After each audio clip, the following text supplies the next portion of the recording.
रहीम अस्सलाम वालेकुम। तुम सिर्फ मेरी हो। अगली सुबह ज़रूर ने अपने काम ख़त्म किए और डीएसपी इकबाल एहतशाम साहब के दोस्त के बिगाम पर उनसे मिले पुलिस स्टेशन की जाना पड़ा, जिन्होंने आर्यन की मौत को पुलिस मुकाबले की शक्ल देते हुए ज़रून को आसानी से इस मसले से निकाल दिया था। अस्सलाम वालेकुम। इनसे मुसाफा करते हुए वो सामने वाली चेयर संभालते बैठ गया। कैसी हो? अस्सलाम का जवाब देते डीएसपी साहब ने सवाल किया। अस्सलाम किया जी ठीक हूँ, मुख्तसर जवाब देते ज़रूर ने उनकी तरफ देखा जो क्रेडिट से फ़ोन उठाते दूसरी तरफ को दोकर कप चाय लाने का बोल चुके थे। इस तकल्लुफ़ की क्या ज़रूरत थी? अंकल ज़रूर ने इन्हें वापस फ़ोन रखते हुए देखकर कहा तो डीएसपी इकबाल ने मुस्कुराते हुए इस बात में सर लाया, ज़रूरत थी क्योंकि बात काफ़ी लंबी है, इसलिए मुझे लगा कि तुम्हें मेरी बातें सुनने के बाद चाय की ज़रूरत पड़ेगी। आंखों में तेजस लिए उन्होंने फिर से फ़ोन उठाया तो अमजद को किसी लड़की को अंदर लाने का कहा। साहब खैरियत है ना? चेहरे पर फिक्रमंदी के असरात लिए ज़रूर ने पूछा तो डीएसपी साहब ने जवाब देने की बजाय दरवाजे की तरफ इशारा की, जहाँ से एक लेडी कांस्टेबल के साथ खदीजा को अंदर आता देखकर ज़रूर हैरत तो गुस्से के मिले जुले तासरात चेहरे पर सजाए कुर्सी से उठा, बैठ जाओ और अपने गुस्से को काबू में रखा। ज़रूर के चेहरे पर सख्ती देखकर डीएसपी साहब इकबाल ने लेडी नेस्टल को खदीजा को ले जाने का कहा, जिसने ज़रूर को देखते ही पहचान लिया था। ये कहाँ से मिली आपको? गुस्से के बायस आंखों में सुर्खी लिए ज़रूर ने पूछा तो डीएसपी इकबाल अपनी चेयर संभालते उठकर इसके करीब आए, जहाँ जिसका बल नहीं चल रहा था कि वो खदीजा को वहीं खड़े खड़े ज़मीन में गाड़ देता। पानी पियो और अपने गुस्से को थोड़ा ठंडा करो ताकि मेरी तमाम बातें गौर से सुन सको। जग से पानी गिलास में अंडेरते उन्होंने ज़रूर के आगे रखा तो इसने एक ही सांस में पूरा गिलास खाली कर डाला। हमें कराची के एक फहाशी अड्डे से मिली है, जिस पर अभी कुछ दिन पहले ही कराची पुलिस ने छापा मारा था। मैंने तमाम बड़े थानों में इसकी तस्वीर भेजी थी, इसलिए इसके मिलते ही इन लोगों ने मुझे इन्फॉर्म किया तो मैंने इस थाने से यहाँ शिफ्ट करवा लिया ताकि अपने तरीके से सब कुछ अगलवा सकूँ। जो कुछ इसने बताया तुम्हें वो जानकर दुखी भी होगा कि शायद तुम्हारा दिल भी मुतमिन हो जाए कि तुमने आर्यन को मार के कोई गलती नहीं की। अपनी चेयर संभालते डीएसपी इकबाल ने बात का आगाज़ किया तो ज़रूर ने पूरी तरह से उनकी तरफ मतवजा हुआ। मतलब कैसा इत्मीनान, कैसा दुख? ना समझी से उनकी तरफ देखते ज़रूर ने आंखों में अलझन लिए सवाल किया। दुख इस बात का कि आर्यन अपनी होश में आकर तकरीबन 20 से 25 लड़कियों की ज़िंदगी तबाह कर चुका था, वो भी इस खतीजा के ज़रिए जो पहले मासूम लड़कियों से दोस्ती करती फिर इसे इसी तरह किसी फाशी की जगह पर ले जाती जहाँ आर्यन इन्हें इस्तेमाल करने के बाद आगे भेज देता और ये सिलसिला पिछले 1 साल से चल रहा था, जिसका पूरा रिकॉर्ड में आर्यन किसी काल से इकट्ठा कर चुका हूँ। पूरे सबूत के साथ ज़रूर के सामने आर्यन किसी इन तमाम लड़कियों का बायोडाटा रखते जिनको आर्यन अपनी होश का निशाना बनाने के बाद तहमीना बेगम के अलावा 4 मुख्तलिफ जगहों पर बेच चुका था। डीएसपी इकबाल ने इसे तमाम तफसील से आगाह किया, जिसकी आंखें बेयकीनी और हैरत से मिली खुली रह गई। इन्हें ऐसा नहीं हो सकता था, मैं नहीं मानता आर्यन ऐसे कैसा कर सकता है। हाँ, जब भी हम बाहर थे तो इसे ऐसी आदत थी, वो हर लड़की पर मर जाता था, पर वो ऐसा नहीं था। मेरा दिल नहीं मानता, ये लड़की झूठ बोल रही है। ज़रूर ने बेयकीनी सी कैफियत में अपने सामने रखे सबूतों को दरगुजर करते डीएसपी इकबाल से कहा, जो इसे ऐसे ही किसी जवाब की तवक्को कर रहे थे। मुझे भी यही लगा था, पर इन लड़कियों में से तकरीबन 4 से मैं मिल चुका हूँ, अब वो मेरे पास ही हैं। इनकी उम्र तकरीबन 18 से 20 साल के दरम्यान है। उन्होंने आर्यन की तस्वीर देखते ही अपने मुंह से सब बताया। अगर तुम सुनना चाहते हो तो मैं इन्हें बुला सकता हूँ। पूरे यकीन के साथ तमाम हकूक़ इसके सामने रखते उन्होंने ज़रूर की इसकी मर्ज़ी पूछी तो जब अभी तक बेयकीनी सी कैफियत में खड़ा ये सोच रहा था कि आर्यन को इतने करीब से जानने और इतना अर्सा इसके साथ रहने के बावजूद भी वो ये सब क्यों नहीं जान पाया कि इसका दोस्त बार बार कराची और दूसरे शहरों में क्यों जाता है, वो रात भर वहीं क्यों रहता है, और जिसे वो फ़ोन पर गेटों बांधते करता था वो कौन है? क्या हुआ ज़रूर, तुम ठीक हो ना? इसे किसी गहरी सोच में गुम देखकर डीएसपी इकबाल ने अपनी जान मतवजा करते पूछा। जी ठीक हूँ, बस ये सोच रहा हूँ कि जब वो रोज़ किसी नई लड़की से बात करता था तो मैंने पूछा क्यों मैंने इसे इस दलदल में उतरने दिया। हालांकि इसने तो मुझे कई बार सख्ती से अपना मोबाइल चेक करने से रोका था, काफ़ी बार तो हमारे इस बात पर झगड़ा भी हुआ था, पर मैंने इस बात पर कभी गौर ही नहीं किया। ज़रूर ने सोचते हुए अपने दिमाग में चलने वाली बातों से डीएसपी इकबाल को आगाह किया, जो इस की हालत देखकर इसके अंदर की तकलीफ़ का अंदाज़ा लगा सकते थे। हो सकता है ऐसा कभी कभी हम अपने अंदर के इंसान को पहचान नहीं पाते, तो वो तो फिर भी तुमसे एक अलग जिस्म, अलग रूह का मालिक था, जिसने हसद, जलन और इंतकाम की आग में आकर अपनी ज़िंदगी के साथ साथ आखिरत में ख़राब कर ली। बस अल्लाह पाक हम सबको ऐसी मौत से बचाए जिसके बाद हम लोग हमें हमारी अच्छाइयों से नहीं बल्कि बुराइयों से याद रखें। डीएसपी साहब इकबाल ने दुआ की तो ज़रूर आमीन कहती इनसे इजाज़त तलब की।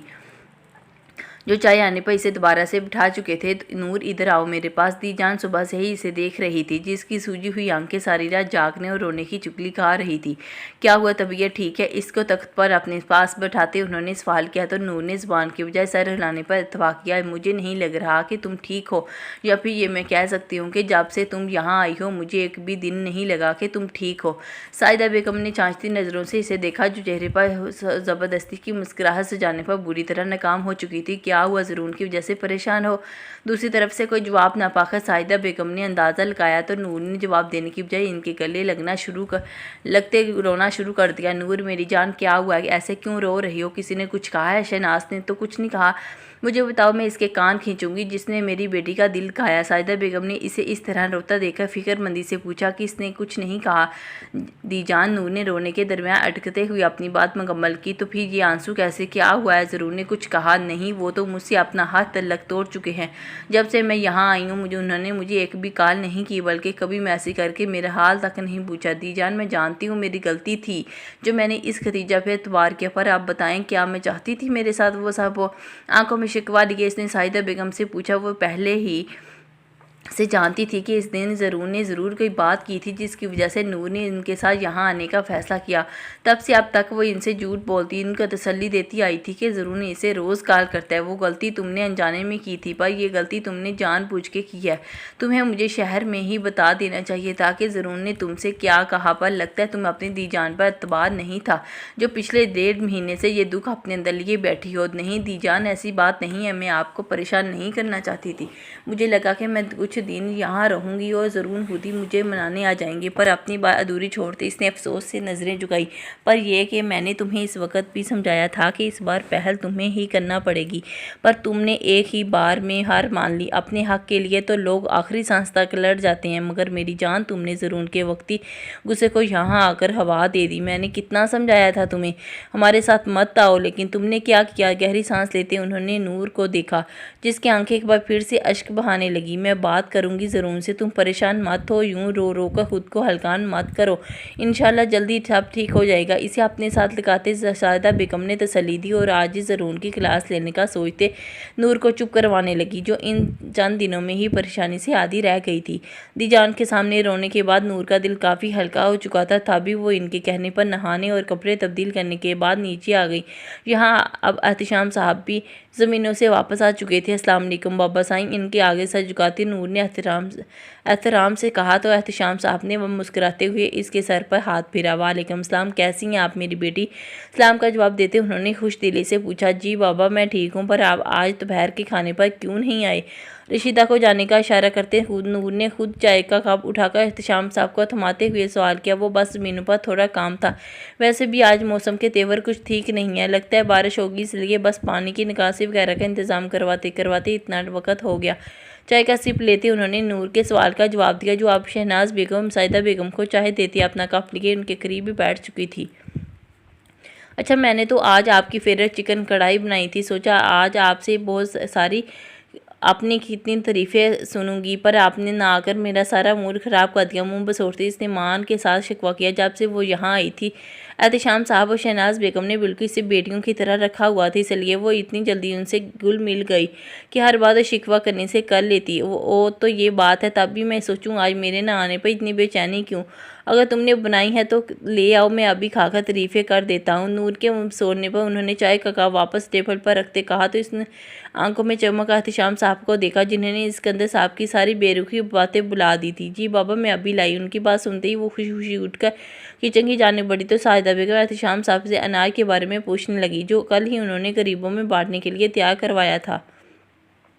शाम के साय डलने के साथ एहतशाम साहब के अंदाजे के मुताबिक बारिश शुरू हो चुकी थी, तभी नूर ने दीजान के मना करने के बावजूद भी सब काम छोड़े बाही का रुख किया, क्योंकि अब इसे ना तो बारिश से खौफ आता था और ना ही बादलों की गर्जने से, बल्कि बारिश के साथ जुड़ी कुछ खूबसूरत यादें इसे अपनी सिमत खींचती थी। तभी वह बेफिक्र होकर गाँव की खूबसूरती के साथ साथ वहाँ की हर बारिश का एंजॉय करने लगी। वक्त गुजरने के साथ इसने अपने अंदर के हर डर को बाहर निकाल दिया था, क्योंकि ज़रून की जुदाई का खौफ इस कदर शदीद था कि इसे हर डर इसके आगे मामूली और बेवकूफ़ सा लगने लगा। पर दीजान के सुबह के दिलासों और तसल्लियों ने इसके अंदर एक उम्मीद पैदा की थी कि तभी आज काफ़ी दिनों बाद वो बारिश को उदासी की बजाय दिल की खुशी से एंजॉय करने के बाद मगरिब की अजान की नमाज़ सुनती अंदर आई, ताकि कपड़े वगैरह चेंज करने के बाद नमाज अदा कर सके। नमाज अदा करने के बाद इसने नीचे जाने का इरादा तर्क किया और कुछ देर आराम करने की गज से लेट गई। पर अभी इसे लेटे कुछ ही देर गुजरी थी कि जब रशीदा ने दरवाजे पर दस्तक देते इसे साइदा बेगम का पैगाम दिया, जो इसे नीचे अपने कमरे में बुला रही थी। ठीक है, आप जाएं, मैं आती हूँ। इससे पहले इसके कहने के साथ ही नूर ने अपने बाल समेटे जो अभी भी गीले थे दुपट्टा ठीक से ओढ़ते अपने कमरे से निकलकर नीचे आ गई। यहाँ साइदा बेगम इसे के इंतजार में बैठी थी। दीजान, आपने बुलाया था? नूर ने दस्तक देते अंदर कदम रखा तो वहाँ मौजूद शख्स को देखे इसके लफ्ज़ों के साथ कदम भी साखत हुए। हाँ बेटा, इधर आओ मेरे पास। साइदा बेगम ने मुस्कुराते हुए अपने पास बुलाया तो ज़रूर शहनाज बेगम के मुंह से दीजान की सख्त तबीयत खराबी का सुनते सारे काम छोड़े फ़ौरन हवेली पहुंचा था। यहाँ दीजान बिल्कुल ठीक और खुशबाश देखकर इसे अपनी बेवकूफ़ी और जल्दबाजी पर अफसोसगार ने एक बार फिर नज़र उठा के इसे देखना गवारा नहीं किया, जिसकी नज़रें मुसलसल इसके गसीले चेहरे का तवाफ़ करने में मसरूफ़ थी। दीजान, मैं अपने कमरे में जा रहा हूँ, आप प्लीज़ मेरे लिए चाय ऊपर ही भिजवा दीजिएगा। नूर के बैठते इसने खड़े होते हुए कहा तो साइदा बेगम का जवाब सुनने बगैर ही कमरे से निकल गया। ये कब आए? इसके जाते नूर ने हैरत से पूछा। अभी कुछ देर पहले ही आया और तुम इन बातों को छोड़ो, जाओ जाकर इसे कपड़े वगैरह निकाल कर दो, मेरा बच्चा बेचारा सारा भीग गया बारिश में। दीजान ने फिक्रमंदी से कहा तो नूर इनकी बात सुनते ही सोच में पड़ गया। आपने बुलवाया इन्हें? दीजान ने सामने ज़रून को एहतराम से पकाने इनकी मजबूरी थी, तभी इसने इसके बजाय इन्हीं का इस्तेमाल किया। इन्हें बुला, मुझे क्या ज़रूरत पड़ी थी बुलाने की? मैंने तो शहनाज से बस इतना कहा था कि इसे बता दे कि तुम्हारी दीजान बीमार है, ज़रूरत हो तो आकर देख जाओ। साइदा बेगम ने आंखों में शरारत लिए कहा तो नूर ने फिक्रमंदी से उनकी तरफ देखा। आपको ऐसा नहीं करना चाहिए था, क्योंकि मैंने नहीं चाहती थी कि ज़रूर यहाँ ज़बरदस्ती या किसी के बुलावे पे आए। नूर ने नज़रें झुकाई मायूसी से कहा तो दीजान ने इसके हाथ थामे अपनी जानिब मुतवज्जा किया। जब कोई अपना रास्ता भटक जाए ना तो इसे यूं बेसहारा बेलगाम नहीं छोड़ते कि वो तंग आकर अपने लिए किसी दूसरे रास्ते का इंतखाब कर ले। मैंने भी वही किया था, ताकि कल को ज़रूर तन्हाई का आदी होकर तुमसे बिल्कुल भी न्याज ना हो जाए और अपने लिए इस ज़िंदगी का चुनाव कर ले जो ना तो इसके हक़ में थी और ना ही तुम्हारे और बड़ों का फ़र्ज़ होता है कि जहाँ छोटे गलतियाँ करें इन्हें समझाया जाए। मैंने बस इतना अपना फ़र्ज़ पूरा किया, इसलिए बेहतर है कि तुम यहाँ बैठकर इस तरह की फजूल बातों पर गौर करने की बजाय इसके पास जाओ और जो कुछ काम तुम आज से 1.5 महीने पहले नहीं कर पाई अब करो। नूर, मेरी बेटी खुद मर्द को औरत के लापरवाह होने या इससे दूर रहने पर तब फ़र्क पड़ता है जब औरत ने इसे इतना मान और प्यार दिया हो जिसकी इसको ज़रूरत थी। और तुम दोनों का मामला इससे कुछ हट कर है। पहले तुमने अपने रिश्ते में लापरवाही बरती और अब ज़रूर बढ़त रहा है, ताकि तुम इसे समझो। तुम किसी के कहने में आकर इसके करीब मत जाओ। वो अपने रिश्ते में बहुत पसंद है और तुम्हारे मामले में तो वो अंतहा पसंद भी हो गया, इसलिए इसे खुद से दूर करके मज़ीद तकलीफ मत दो। तुमने आज इसे ना संभाला तो हमेशा के लिए पत्थर बन जाएगा। बहुत नरमी और प्यार से एक माँ की तरह उन्होंने नूर को समझाया, जो उनकी बातें पूरी तवज्जो से सुन रही थी। ठीक है दीजान, आप जैसा कहेंगी मैं वैसा ही करूँगी। उनकी बात मुकम्मल होते ही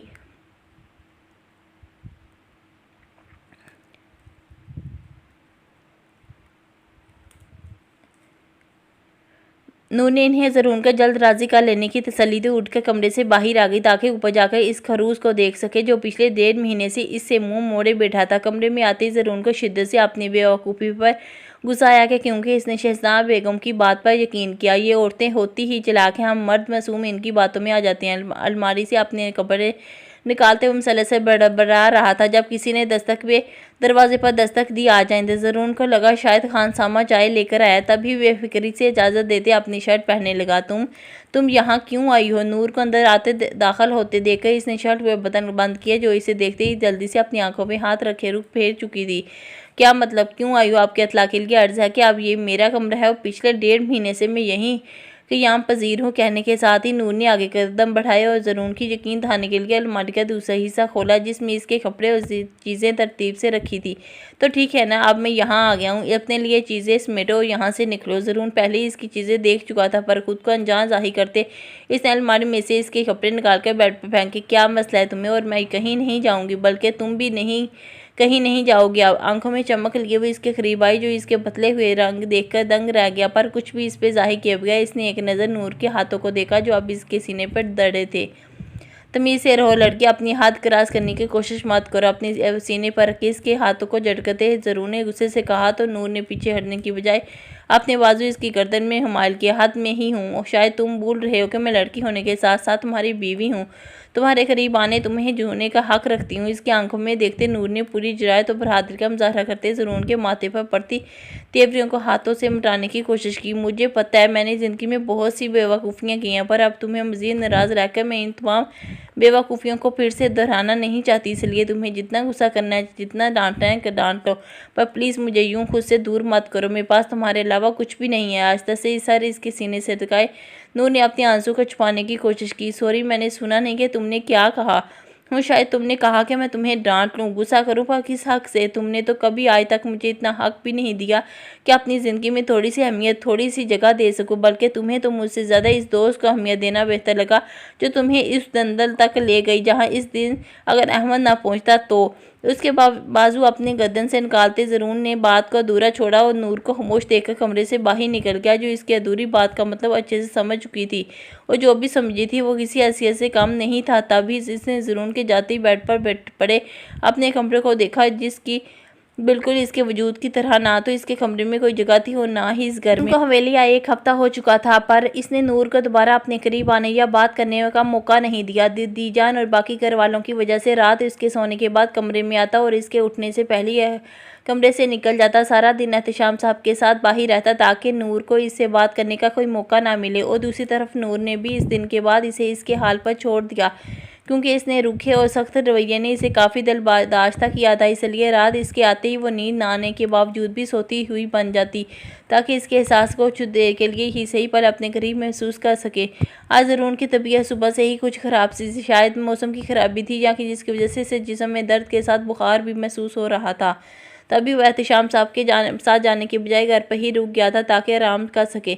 ये ज़रूर कहाँ है, आज सुबह से नज़र नहीं आया। साहिदा बेगम ने अपने कमरे से बाहर आते लाउंज में आकर अपने तख्त पर बैठते हुए शहनाज बेगम से पूछा, जो नूर के साथ मिलकर दोपहर का खाना बनाने में मसरूफ़ थी। तबीयत ख़राब है उसकी, सुबह एहतशाम ने बुलवाया था, पर उसने आगे से तबीयत खराबी का कहते आज घर पर ही रुक कर आराम करने का बोल दिया। अपना काम छोड़कर उन्होंने बाहर आकर साहिदा बेगम को बताया, जिन्होंने सुनते ही फिक्रमंदी से अपनी छड़ी उठाई। क्या हुआ मेरे लाल को, किसी ने मुझे क्यों नहीं बताया? रशीदा कहाँ हो? साहिदा बेगम ने कहने के साथ रशीदा को आवाज़ दी, जो शहनाज बेगम का कमरा साफ करने में मसरूफ़ थी। कुछ देर नहीं, बस बुखार है, कुछ ज़्यादा नहीं, बस बुखार है। शायद मौसम की खराबी की वजह से, तब्दीली की वजह से, इसलिए आप परेशान ना हो। मैं अभी कुछ देर पहले ही नाश्ता करवा के दवाई देकर आई हूँ, इंशाल्लाह जल्दी ठीक हो जाएगा। साहिदा बेगम को उठता देखकर शहनाज बेगम ने तसल्ली दी, उन्हें ज़रूर के सोने का बताकर वापस तख्त पर बैठाया। अच्छा, पर मैं एक नज़र देख लेती तो दिल को सुकून मिल जाता। पता नहीं मेरे बच्चे की खुशियों को किस नज़र लगी, कुछ ही दिनों में बिल्कुल मजा सा गया है। मुझे भी यही लग रहा है। तभी मैंने सोचा कि हम ज़रूर और नूर के वलीमे की तकरीब रख लेंगे ताकि घर के माहौल में कुछ तब्दीली आए। शहनाज बेगम ने अपने जहन में चलने वाले इरादों से साहिदा बेगम को कहा किया, तो उन्होंने इनकी हाँ में हाँ मिलाई। हाँ, ये बिल्कुल ठीक है। मैं अभी काफ़ी दिनों से नोट कर रही हूँ, जैसे नूर और ज़रूर हमें दिखाने की कोशिश कर रहे हैं वैसा कुछ नहीं है, बल्कि इनके दरमियान कुछ भी ठीक नहीं। साहिदा बेगम ने भी अपने खदशे को ज़ाहिर किया, तो शहनाज बेगम ने उनकी बात की तस्दीक की। जी, मुझे भी यही लगता है। तभी मैंने सोचा कि हम ये तकरीब रख लेते हैं ताकि इन दोनों के बीच जो भी ये दूरियां हैं वो ख़त्म हों। ठीक है, फिर मैं आज ही एहतशाम से बात करके कोई डेट फिक्स करती हूँ। तुम जाओ, नूर से कहो कि कामों को छोड़े और ज़रूर के पास जाए। इसकी तबीयत ठीक नहीं है, तो हो सकता है किसी चीज़ की ज़रूरत पड़े। उनकी बात पर गौर करते साहिदा बेगम ने कहा, तो शहनाज बेगम इस बात में सर हिलाते किचन की जानब बढ़ी ताकि नूर को ज़रूर के पास भेजने का बोल सकें। दोपहर रात हो चुकी थी, इससे ज़रूर का बुखार कम होने के बजाय मज़ीद बढ़ चुका था। तभी एहतशाम साहब ने डॉक्टर को कॉल की, जो कुछ ही देर में ज़रूर को चेकअप करने के बाद मेडिसिन देकर चला गया। दीजान, शहनाज बेगम और एहतशाम साहब शाम से ज़रूर के पास उसके कमरे में मौजूद थे। तभी नूर ने इन सबको अपने होने का यकीन दिलाते आराम करने का कहा, क्योंकि वक्त काफ़ी हो चुका था। ठीक है अम्मी, शहनाज उठें, अब नूर को भी आराम करने दें। ज़रूर अब ठीक है। एहतशाम साहब ने इन दोनों को तसल्ली दी और अपने साथ लिए नीचे आ गए। उन्होंने इनके जाते ही कमरे का दरवाज़ा बंद किया और ज़रूर के पास आ बैठी, कुछ देर पहले ही सोया था। पता नहीं क्यों, पर तुम्हारी इतनी नफरत, इतनी डांट भी मुझे तुमसे दूर नहीं कर सकी, बल्कि तुम्हारा ये मकरूराना रवैया, तुम्हारी ये अक्कर मुझे तुम्हारे और करीब ले आई। हाँ, नूर को तुमसे मोहब्बत होने लगी है, तुम्हारी हर चीज़ हर बात मुझे अच्छी लगने लगी है। बस तुम अब ये भी नाराज़गी छोड़ दो ताकि हम दोनों पिछली तमाम बातों को भूलकर अपनी नई ज़िंदगी का आगाज़ कर सकें। ऐसी ज़िंदगी जिसमें सिर्फ तुम हो, मैं हूँ, तुम्हारी छोटी सी दुनिया। हमारी छोटी सी दुनिया। इसके करीब बैठते नूर ने इसकी बुखार से तपती हुई परेशानी पर बोसा दिया तो ज़रूर ने इसके पहले लम्स पर बमुश्किल खुद को आंखें खोलने से रोका। मुझे पता है कि जब से मैंने तुम्हारी ज़िंदगी में आऊँ मैंने तुम्हें बहुत तंग किया, बहुत सी गलतियां की जिसके लिए तुमने मुझे माफ़ कर दिया, क्योंकि वो सिर्फ मेरी और तुम्हारी ज़ात तक महदूद थी। बल्कि इस बार मैंने जो गलती की है वो ना तो मामूली थी और ना ही हम दोनों की ज़ात तक महदूद। तभी शायद तुम अब तक मुझे माफ़ नहीं कर पाई, या कहना बेहतर होगा कि इस बार मैंने सही मायनों में तुम्हारा दिल दिखाया, इसलिए तुम मेरे मामले में इतने पत्थर दिल हो गए कि मेरी कोई इल्तिजा, कोई माफ़ी, हत्ता कि मेरा कोई आंसू तुम्हें नज़र नहीं आ रहा। कहने के साथ ही इस मोती उठ कर ज़रून के गल पर गिरा, जिसे जल्दी से साफ करते इसने वहाँ से उठना चाहा, बल्कि ज़रून ने फुट से आंखें खोलते इसका हाथ थामा। तुम्हारे मामले में ज़रून अली का दिल कभी भी पत्थर नहीं हो सकता। अगर वो मोहब्बत करना, इसे पाना जानता है तो निभाने के लिए अपनी जान तक दे सकता है। बस तुम कभी हक से मांग कर देखो, अगर कभी इनकार करूँ तो जो सज़ा देना चाहो मुझे मंजूर है। उसका हाथ अपने सीने पर दिल के मुकाम पर रखते ज़रूर ने इसके इकरार मोहब्बत पर इसे खाली हाथ नहीं लौटाया, क्योंकि वो जानता था कि अगर मोहब्बत के इकरार पर इंसान को खाली हाथ लौटाया जाए तो वो तकलीफ़ ना तो लफ्ज़ों में बयान होती है, ना ही इसका इलाज कोई तैयब कर सकता है। बस ज़िंदगी भर की कसक रह जाती है जो इंसान को आहिस्ता आहिस्ता अंदर ही अंदर ख़त्म करने की दीमक की तरह चाट के इसकी रूह तक सफ़र तय कर लेती है, जो बहुत तकलीफ होता है। और वह नूर को कभी भी वो तकलीफ़ में नहीं देना चाहता था, जिससे वो खुद काफ़ी बार गुजर चुका था। मतलब तुम मेरे साथ अभी भी मोहब्बत निभाओगे, ये जानते हुए कि तुम मुझे यहाँ से लेकर आए थे, इस जगह पर कोई सास पर्दों में भी अपना वजूद छुपा कर रखे पर कहलाएगा नापाकी। आंखों में एक आस लिए इसने ज़रूर से वो सवाल किया जो एक बार पहले भी इसके रिश्ते में दरार डाल चुका था। मैंने कहा ना कि तुम मुझसे मुझे हक से मांगो तो ज़रूर कभी इनकार नहीं करेगा, और दूसरी बात पूरी दुनिया भी एक तरफ हो जाए तो तुम्हें बुरा कहे तो ज़रूर तुम्हें अपने साथ खड़ा मिलेगा। वो तभी तुम्हें कभी बुरा नहीं कहेगा कि क्योंकि इसने तुम्हें जाना है, परखा है। तुम बहुत मासूम हो नूर, जो इस जालिम दुनिया को पहचान नहीं पाई, और ये सब हमारी किस्मत में लिखा था, इसे ऐसा ही होना था। इसलिए खुद को मज़ीद तकलीफ़ मत दो ये सोच के कि मैं कभी तुमसे तुम्हारे किरदार की सफाई मांगूंगा, और जिस दिन मांगू समझ लेना ज़रूर अली बदल गया। तुम बेशक मेरी मोहब्बत का विदा करके चली जाना। जिसका हाथ अपने लबों पे लगाते वो नरमी से अपने हज़ार में ले चुका था, जिसके आंसू कतार दर कतार इसके गालों पर बह निकले। नूर सिर्फ तुम्हारी है, वो तुमसे कभी बेवफाई नहीं करेगी। सो करते इसने आंसू के बीच अपनी बात मुकम्मल की तो ज़रूर ने इसे अपने साथ लगाया। जानता हूँ बात तुम बहुत बदतमीज़ हो, चुड़ैल हो, पर बेवफा नम आंखों से मुस्कुराते ज़रूर ने इसकी पेशानी पर बोसा दिया, जो अब इसके सीने में मुँह छुपाए सिसकने लगी थी। नूर यार बस करो, क्या सारे आंसू आज ही बहा दोगी? मेरी जान, मैं तुम्हें याद दिला दूं कि मुझे पहले ही बुखार है, जिसकी वजह से मेरे सर में बहुत दर्द है। अब तुम्हारे इस रोने धोने से मजीद हो गया है, इसलिए प्लीज़ चुप कर जाओ। ज़रूर ने इसे खुलकर आंसू बहाने के बाद टोका तो इसने इसके सीने से सर उठाया, जहाँ इसने सारे शर्ट वो अपने आंसू से तर्ज कर चुकी थी। चुप हो जो, अब किसी बात का रोना है जो तब से आंसू बहा रही है। साइड टेबल पर पड़े टिश्यू के डब्बे से टिश्यू निकालते ज़रूर ने खुद ही इसके आंसू साफ किया। बस मुझे डर लग रहा था कि अगर तुम्हारी ये नाराज़गी कुछ और दिन कायम रहती या तुम आज मेरी मोहब्बत का जवाब मोहब्बत से ना देते तो मेरे साथ साथ मेरा दिल भी मायूस हो जाता। सूसू करते इसने टिश्यू इसके हाथ से लेते खुद अपना चेहरा साफ किया। तो मैंने तुम्हारे दिल को इस मायूसी से बचा लिया न, जिसका तुम्हें डर था। तो फिर बस आज सारे डर और खौफ अपने दिल से निकाल दो, वहाँ सिर्फ मुझे जगा दो, ताकि तुम्हें हर पल यह एहसास रहे कि ज़रूर अली कभी भी तुम पे कोई तकलीफ़ कोई दुख नहीं आने देगा। इसके बाल पीछे करते वो नरमी से इसके गाल से हिलाने लगा, जो आज भी रोने से सुर्ख हो चुके थे। अगर ज़रूर अली मुझे तकलीफ़ नहीं दे सकता तो पिछले 2 महीनों से ऐसा क्यों? अगर तुमने इस दिन मुझे अपने कमरे से क्यों निकाला? क्यों तुम मुझे देखकर इतना गुस्सा हुआ? और जब मैंने दीजान के साथ गांव आने का कहा तो तुमने मुझे रोका क्यों नहीं? उसकी बात सुनते नूर ने की सांस में कई सवाल डाले। पता नहीं, शायद इस वक्त आर्यन की बेवफाई का जख्म इतना ताज़ा था कि मैं कुछ सोच ही नहीं पाया, और मुझे इस वक्त तुम्हारी सबसे ज़्यादा ज़रूरत थी। जब तुमने सारा वक्त ये बातें सोचने में लगा दिया कि मैं तुम्हें कबूल नहीं करूँगा। देखो अगर नूर, अगर मैंने तुम्हें कबूल ना करना होता तो मैं क्यों तुम्हें इस जगह से वापस लाता? दूसरी बात, जब तुमने अपने किरदार की गवाही दी, मुझे अपने अपना आप बहुत मामूली सा लगा, अपनी मोहब्बत हो ज़्यादा और मुनाफर लगी, जिसके लिए तुम मुझे इस बात की गवाही दे रही है जिससे मैं पिछले 5 सालों से वाकिफ़ था। बस मुझे गुस्सा था ये भी एहसास था कि तुम अब की बार भी खुद से मेरे पास नहीं आई बल्कि दीजान से कहने पर आई हो। मुझे तकलीफ़ था और बुरा लगा जिसकी वजह से मैंने तुम्हें अब तक तुम्हें खुद से दूर रखा ताकि तुम किसी और की वजह से मेरे करीब मत आओ, बल्कि तुम भी इस जज्बे इस एहसास को महसूस करो जो मैं तुम्हारे लिए करता हूँ। तुम्हें पता है मोहब्बत का जवाब मोहब्बत में ना मिले तो इंसान बर्दाश्त कर लेता है, पर बेइंतहा मोहब्बत के बदले आपको दूसरी तरफ से बेरुखी और बेतबारी मिले, वो भी ये तब जब आप अपना सब कुछ एक इंसान के लिए वक्फ आ चुके हों। तो यकीन म जानो इंसान कहीं का नहीं रहता, वो इस दवा की तरह बन जाता है, वो ना तो फर्श पे पलटती है और ना ही अर्श तक पहुंचती है, बल्कि बीच रास्ते में अटक कर इंसान को ये वहम दिलाती है कि वो कबूल का हो चुकी है या हो जाएगी। और मैं नहीं चाहता था कि अब मैं सारी ज़िंदगी इस दवा की तरह गुजारूं। तभी मैंने तुम्हें वक़्त दिया सोचने का, समझने का, ताकि तुम खुद फैसला करो कि तुम्हें मेरे साथ रहना है या नहीं।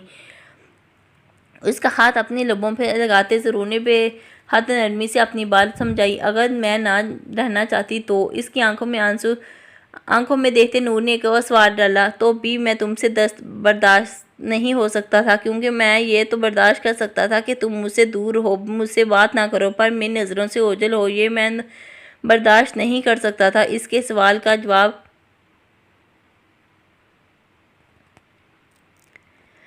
उसके सवाल का जवाब देते ज़रूर ने इसे खुद से मज़ीद करीब किया तो नूर ने इसे गोरी से नवाजा। ज़्यादा फ्री होने की ज़रूरत नहीं, क्योंकि मैं अभी भी नाराज़ हूँ। कैसे तुमने इतने दिन मुझसे बात नहीं की, मुझ पर गुस्सा किया, साथ इतनी भी मुझे डांटा भी हूँ। सोरे नूर ने अपने लाड़ उठाना ज़रूरी समझा। ठीक है, मैं मना लूँगा, पर अभी नहीं, अभी सो जाओ, वो बहुत वक्त हो गया है। वैसे भी हमें सुबह जल्दी निकलना। अपने होंठ उसकी पेशानी फरकते ज़रूर ने कंबल इसके ऊपर दिया। कहाँ जाने? आंखों में तजस्सुस लिए इसने सवाल किया। बस ये सरप्राइज है, इसलिए कल तक का इंतज़ार करो बेबी। अपने होंठ इसके रखसार में से मिस करते ज़रूर ने इसे कश्मकश में डाला। प्लीज़ बता दो ना, मुझसे इंतज़ार नहीं होता। उफ मेरी जान, सरप्राइज़ का मतलब होता है राज, और राज वक़्त से पहले बता दिया जाए तो सारा मज़ा ख़राब हो जाता है। इसलिए सब्र करो, सब्र का फल हमेशा मीठा होता है। पर थोड़ा सा इशारा ही दे दो कि कहाँ जाना है। इसकी बात पूरी सुनते नूर ने कहा तो ज़रूर ने अबू चुकाते इसे देखा जो मस्कीन का चेहरा बनाए। इसके जवाब की मुंतज़िर सी। का क्या करूँ मैं तुम्हारा, कसम से बहुत ही बदतमीज़ हो। अपनी मुस्कुराहट छुपाते ज़रूर ने इसकी नाक दबाई। जो बदतमीज़ लफ्ज़ सुनते ये पूरी आंखें खोलते इसे घूरते हुए दूसरी तरफ करवट लेकर खामोशी से लेट गई। सो जाओ, देखना सुबह जब तुम अचानक इस जगह को देखोगी तो तुम्हें बहुत खुशी होगी मेरी जान। रोने का प्रोग्राम तुमने वहाँ भी शुरू करना है, इसलिए अब अपनी आंखों को सुकून दो। अपने हिसार में लेती इसने नूर के कान के करीब सा कोशिश की तो दिल में कशमकश लिए वो कोई भी जवाब दिए अब बगैर आंखें मोड़े सोने की कोशिश करने लगी। तो ज़रूर ने लैम्प की हल्की सी रोशनी गुल की ताकि खुद भी सो सके। सुबह होते ही ज़रूर ने अपने एक करीबी दोस्त की शादी में जाने का बताया तो सबको तैयार होने का कहा। तो नूर ने भी खामोशी से कोई भी सवाल जवाब किए बगैर शहनाज बेगम का लाया हुआ ड्रेस पहना जो उन्होंने इसे कुछ दिन पहले ही लाकर दिया था। ज़रूर देखो मैं ठीक लग रही हूँ ना? इसे कमरे में आता देखकर नूर ने चेहरे पर फिक्रमंदी से पूछा। हूँ, अच्छी लग रही हो। सर तपाऊँ इसका जायज़ा लेते वो सुर्ख कलर के सिंपल से शलवार सूट में जिसके बाजू गले पर डल गोल्डन कलर से किया गया हल्का नफीस काम इसे मज़ीद खूबसूरत बना रहा था।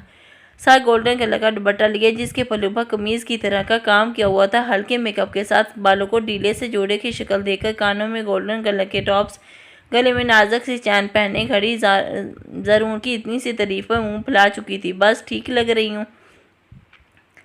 इसके जवाब को दोहराकर नूर ने सवाल किया तो ज़रूर ने उससे नज़रें हटाते इस बात में सरल। मैंने कहा अच्छी लग रही हो, बल्कि बहुत अच्छी। बात तुम मज़ीद टाइम ज़ाया मत करो और आ जाओ नीचे, सब लोग तैयार बैठे हैं। अपना वॉलेट मोबाइल उठाते इसने नूर से कहा जो वैसे ही मुँह फैलाए खड़ी थी।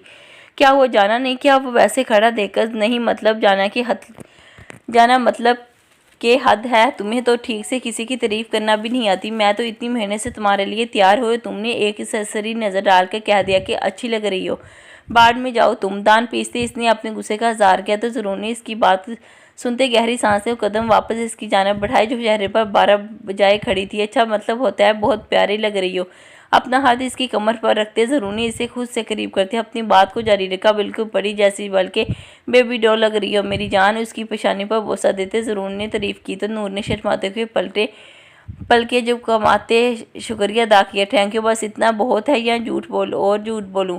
आंखों में शरारत लगी। इसने नूर से पूछा, जो शर्माने के चक्कर में इसकी बात को महफूज समझे बगैर ही इस बात में सरहल आ गई। मतलब और झूठ बोलूं? ज़रूर ने तस्दीक चाही तो नूर ने इसके लफ्ज़ों पर गौर करते पीछे की जानब धक्का दिया। तुम हो ही बदतमीज़। दूसरे से लाल होती इसने ज़रून को मज़ीद चल अलकाबा से नवाजा और एक कुशन उठा के इसकी जानब उछालते अपने पाँव उठाते कमरे से निकल गई। ज़रून भी मुस्कुराते हुए इसके पीछे ही वाई की जानब बढ़ा। ये तो ज़रून ने सिकंदर साहब के घर के सामने गाड़ी रोकी तो नूर ने हैरत से अपने सामने मौजूद घर को देखा, जहाँ रोशनियों के साथ काफ़ी चहल पहल भी थी। हम यहाँ क्यों आए हैं? मुझे नहीं जाना यहाँ, प्लीज़ ज़रून कर चलो।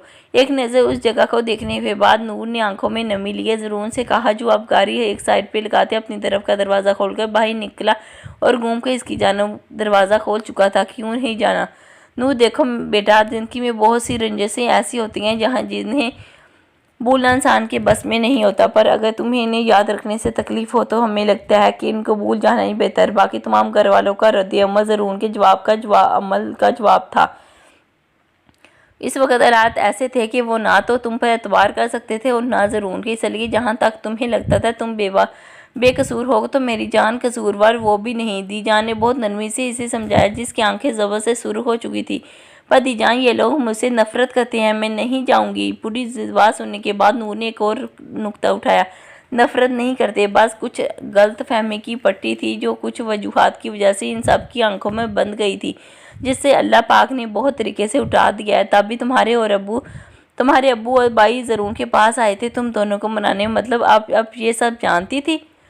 हैरत से इसका चेहरा देखते सवाल किया तो साहिदा बेगम ने इस बात में सलाया, हाँ, हम सब भी जानते थे कि तुम भी जान लो कि तुम्हारे अब्बू के साथ साथ तुम्हारे भाई और फुफ्फो भी अपने किए पर शर्मिंदा है।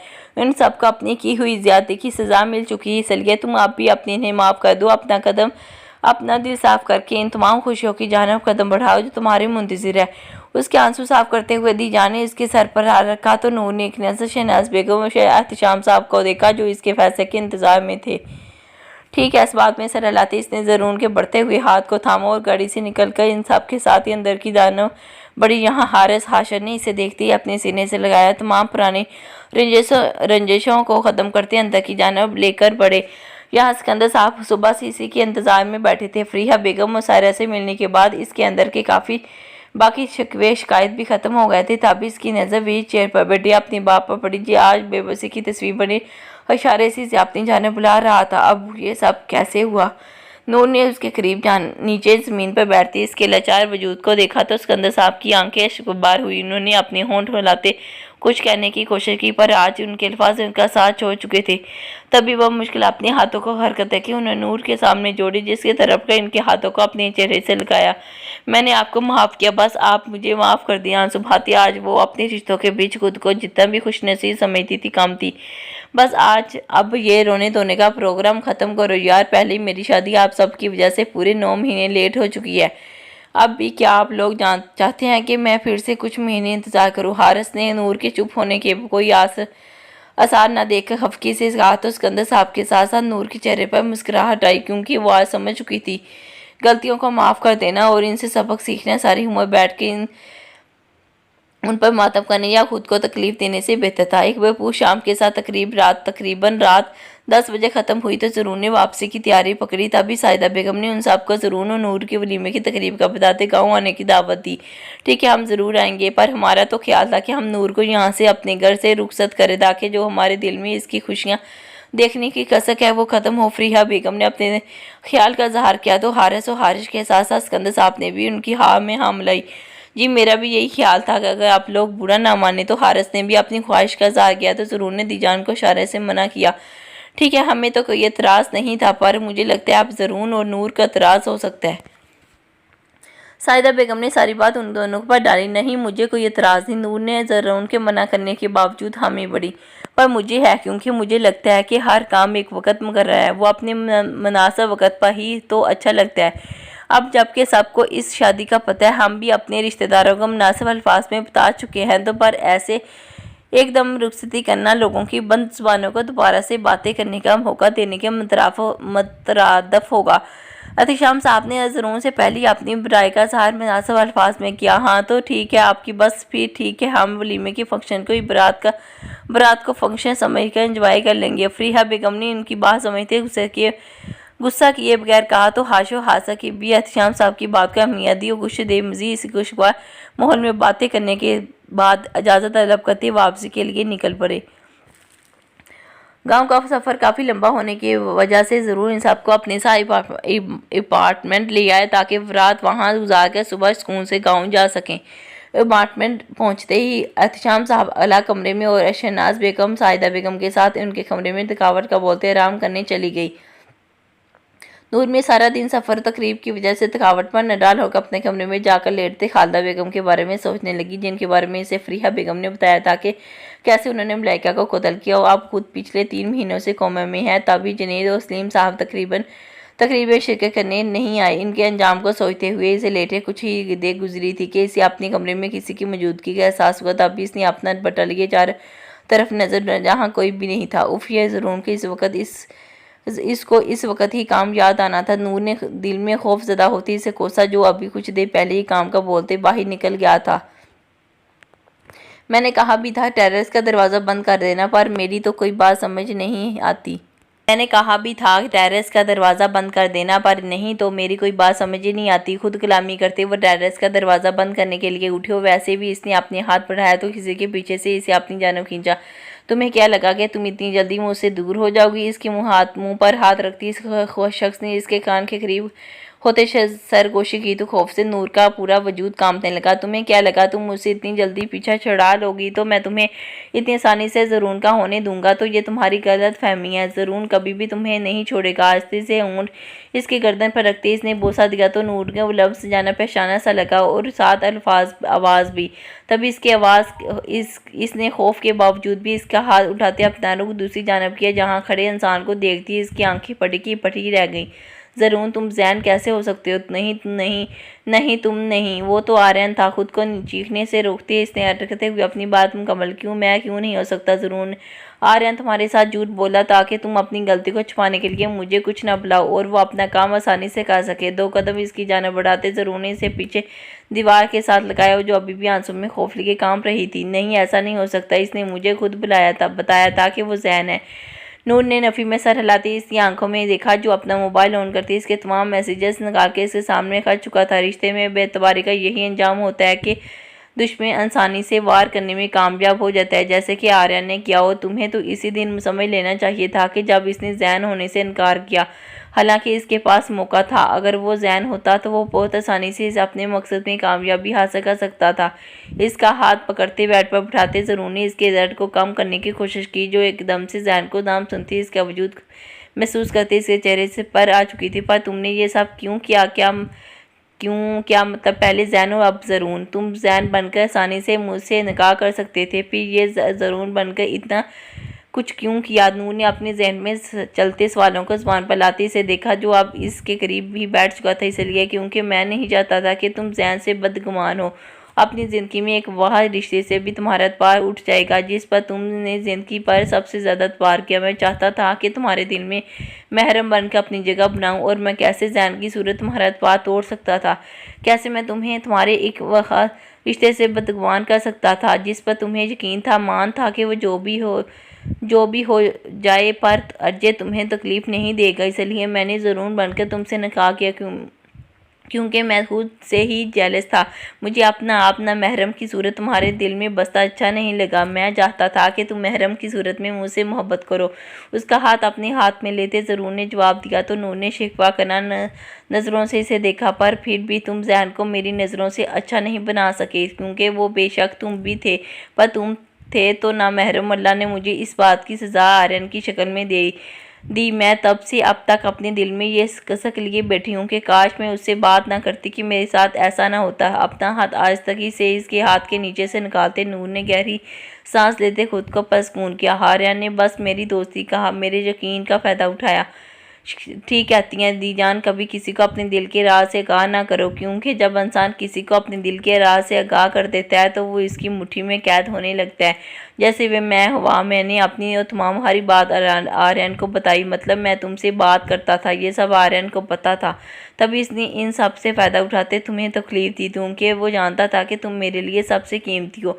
फिर से इसका हाथ अपने हाथ में लेते वो इसके सामने ज़मीन पर बैठ चुका था। वो आंसू सबत करने की कोशिश में हलकान हो रही थी। तुमने ये सब मुझे तब क्यों नहीं बताया जब आर्यन ने जैन होने से इनकार किया था? पलके उठाती इसने अपने दिल में उठने वाली तूफान को रोका, जो ये राज जाने के बाद बहने के लिए तैयार था। तब मौका नहीं था ऐसी बातों का। और तुम्हें पता है, उस दिन हमारी इसी बात की वजह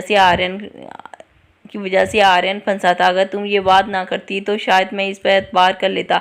पर देखो, मेरा तुम्हें ये सब ना बताना हमारे काम आ गया। वो कहते ना, हर बात काम के पीछे अल्लाह की मसलहत होती है, और इसके पीछे भी थी। तभी जब तुमने आखिरी मैसेज किया कि तुम अब मुझसे बात नहीं करोगी क्योंकि तुम अपने शौहर को धोखा नहीं दे सकती, कसम से दिल किया फ़ौरन जाकर तुम्हें बता दूं कि तुम्हारा दिल हल्का कर दूं। के पर तुम्हें ने किस चीज़ ने मुझे रोका? मैं क्यों तुम्हें बता नहीं पाया?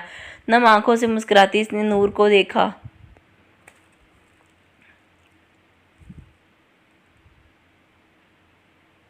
जिसका ज़बरदस्त जवाब दे चुका था। इस गुनाह का एहसास वो आर्यन था। इससे बात करने की वजह से ये साबो इसके दिल से दिल चुका था। कसम से मुझे नहीं पता था कि तुम इतनी नादान हो। मेरे इतने सबूत छोड़ने के बावजूद भी तुम्हें नहीं समझी कि मैं ही जैन हूँ। इस दिन मैंने तुम्हें मैसेज किया कि कहाँ हो? तुमने कहा यूनिवर्सिटी हूँ। इसके फ़ौरन बाद मेरा आना, निकाह करना तुम्हें समझ नहीं आया क्या? और जब तुम जैन से बात कर रही थी इस वक्त मेरा वहाँ आना तुम्हें तब भी समझ नहीं आया? उफ़, अल्लाह की इस बेवकूफ़ के पल्ले बांध दिया मुझे। सर दोनों हाथों में लेते इसने नूर को बहुत बातों से आगाह किया जो इसके सामने होने के बावजूद भी इसे समझ नहीं आई थी। मैंने बस एक बार तुम्हारे फ़ोन पे आवाज़ सुनी थी। मुझे क्या पता पता था कि तुम जैन हो। और आर्यन ने जब कहा कि मुझे यकीन है, तो आंखों को हाथ की पूंछ से रगड़ती इसने जवाब दिया। तो ज़रून ने हाथ से अपने सर पर मारा। नूर मेरी जान, पता क्या मसला है? ज़रून ने सवालिया नज़रों से इसे देखा। क्या यही कि बातों को समझने के लिए दिमाग की ज़रूरत होती है जो तुम्हारे पास नहीं है? और मेरी जान, बाज़ दफ़ा कहानी के किरदार जो हमें दिखाए जाते हैं या नज़र आते हैं वो ऐसे नहीं होते, क्योंकि लिखने वाला हमारे दिमाग से खेलता है और इस किरदार को हमेशा पर्दे में रखता है जो सबसे अहम होता है। और जैन का किरदार सबसे अहम था, जिसने अपनी मंजिल पर पहुंचकर ही तुम्हारे सामने आना था। तो बस देखो, मैं तुम्हारे सामने हूँ, जो सज़ा देनी है दे दो। इसके करीब बैठते ज़रून ने आंखों में चमक लिए कहा। तो नूर ने कुछ कहने के बजाय इसके सीने से सर झुकाया। तुम सिर्फ मेरी हो, बस ज़रून अली की। नूर का नाम इस दुनिया में भी मेरे नाम के साथ आएगा और आखिरत में भी। नूर इसे अपने एसार में लेते ज़रून ने मोहब्बत से भरपूर लहजे में कहा। तो नूर ने सर उठाते इसके पेशानी पर अपने लब रखे। तो ज़रून ने इसे अपने एसार में ले लिया। मैंने ये कहा था कि ये आंसू तुम्हें और खूबसूरत बना देते हैं, पर मुझे नहीं पता था कि तुम मेरी बात को इतना सीरियस ले लोगी। होंठ इसकी आंखों में रखते ज़रून ने शिकवा किया। तो नूर ने मुस्कुराते हुए इसकी आंखों में देखा, जहाँ बस मोहब्बत ही ख़त्म शुद्ध। मेरी वीडियो पसंद आती है तो लाइक करें, चैनल को सब्सक्राइब करें, बेल आइकन